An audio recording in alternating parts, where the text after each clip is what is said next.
আপনাদের এলাকায় কি চাঁদাবাজি হয় বাজারে?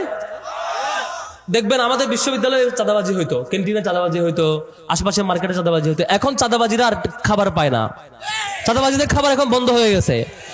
কেন বন্ধ হয়েছে? কারণ হচ্ছে শিক্ষার্থীরা সঠিক জায়গায় ভোট দিতে পারছে। তো আপনারা যদি সঠিক জায়গায় সেই ভোট দিতে না পারেন, কাল বাদে পরশু দেখবেন এই বাজার, এই মার্কেট, এই শপিং মল, আশেপাশের ব্যবসা আবারও সেই চাঁদাবাজির খপ্পরে পড়বে।